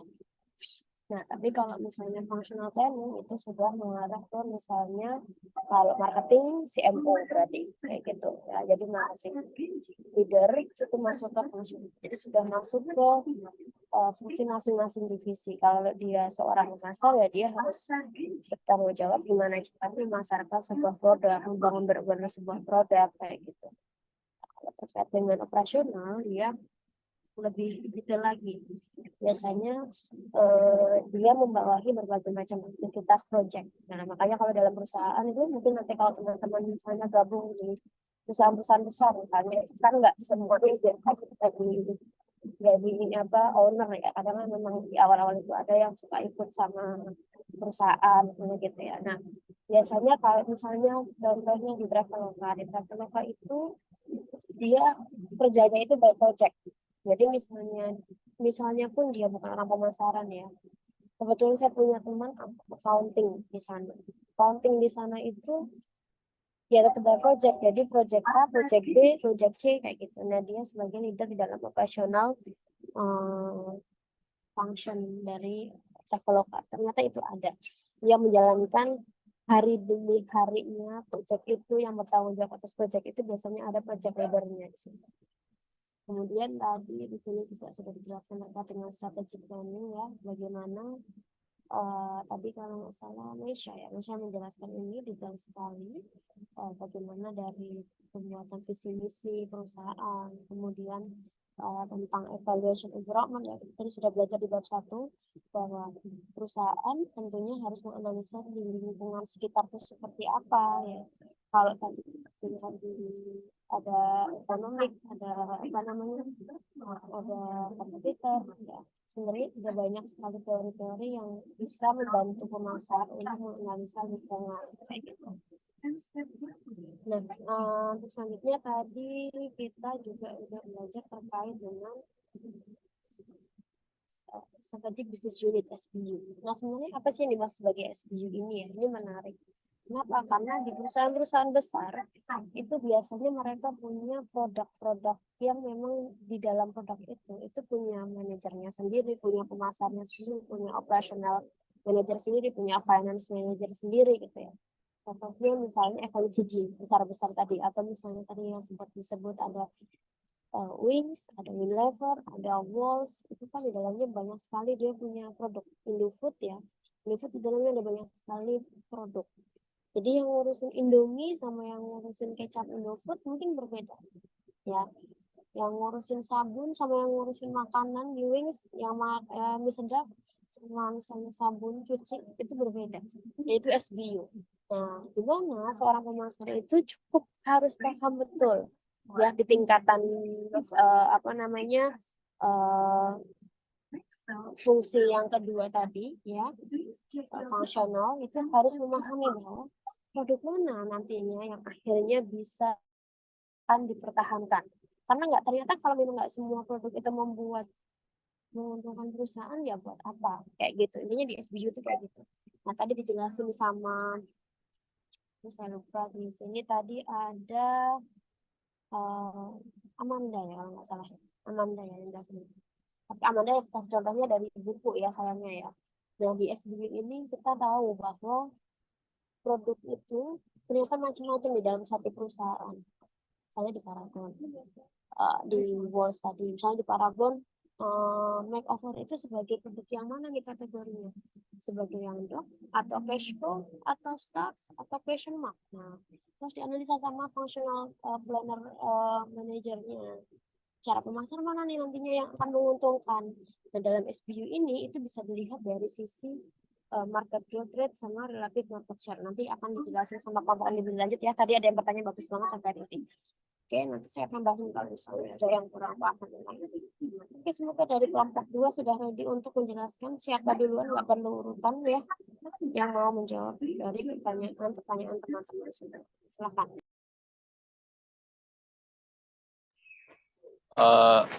Di sini mungkin saya akan menjawab pertanyaan dari Rangga terlebih dahulu.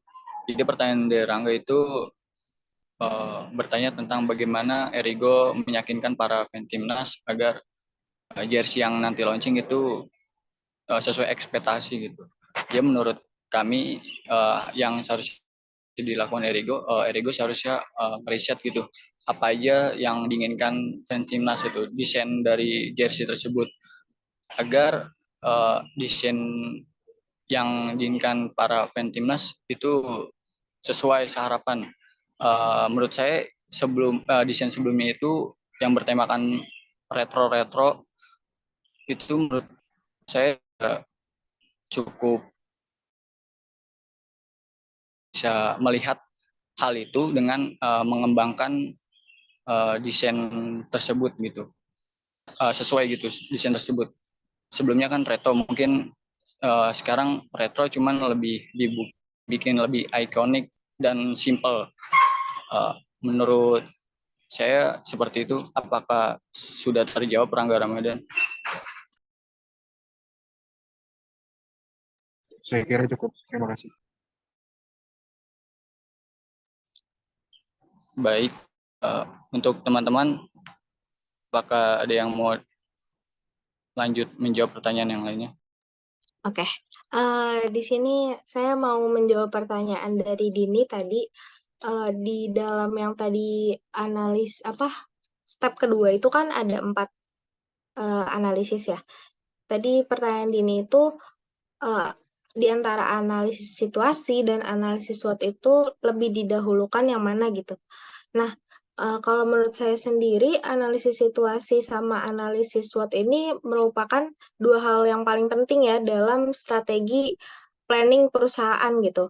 Nah, tapi kalau dipertanyakan yang mana yang lebih didahulukan, sebenarnya analisis situasi itu mungkin bisa didahulukan daripada SWOT gitu, karena dia bisa memberikan landasan buat nanti kita menganalisis SWOT-nya itu gitu. Nah, tapi sebenarnya lebih efektif lagi kalau misalnya analisis situasi dan analisis SWOT ini sebenarnya dilakukan secara berbarengan, karena kan yang ada di analisis situasi itu juga bakal ada di analisis SWOT gitu. Begitu juga sebaliknya. Nah, makanya supaya lebih efektif dan bisa mencapai tujuan perusahaan tersebut lebih baik, kalau menurut saya analisis situasinya itu dan analisis SWOT-nya itu dilakukan secara berdampingan atau bersamaan seperti itu. Apakah menjawab, Dini? Terima kasih buat Maisa dan jawabannya memuaskan. Terima kasih. Oke, makasih.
Baik, saya lanjutkan. Saya akan menjawab pertanyaan dari Yaser. Tadi itu pertanyaannya, mengapa penting sih bagi perusahaan untuk memilih strategi distribusi yang tepat? Untuk strategi distribusi ini sangat penting karena pemilihan strategi distribusi ini yang tepat dapat mempengaruhi ketersediaan produknya, aksesibilitas pelanggannya, sama citra merek dari perusahaannya. Contohnya itu kayak ada Apple. Apple memutuskan untuk menjual produk-produknya secara eksklusif melalui toko retail Apple Store-nya itu. Nah, itu tuh untuk mempengaruhi ketersediaan produk, aksesibilitas pelanggan, sama citra merek produk itu sendiri. Tuh, kira-kira sudah menjawab belum? Tasnya. Sudah, Naya. Terima kasih. Oke. Oke, saya di sini mau izin jawab pertanyaan tadi dari Rizky terkait materi. Tadi kan di materi itu ada strategic planning 5 step. Nah, gimana kalau misalkan kita melakukan strategic planning ini, beberapa stepnya itu tidak berjalan dengan baik? Apakah hal ini akan berpengaruh pada strategic planning itu sendiri dan gimana cara ngatasinnya? Nah, sebenarnya menurut saya, jika misalkan kita strategic planning kita di salah satu step itu tidak berjalan dengan baik, itu mungkin dapat sangat berpengaruh pada keseluruhan proses dan hasil yang dicapai oleh perusahaan gitu. Nah, mungkin kayak bisa tujuannya tidak tercapai atau strateginya malah tidak efektif, terus tidak optimal, lalu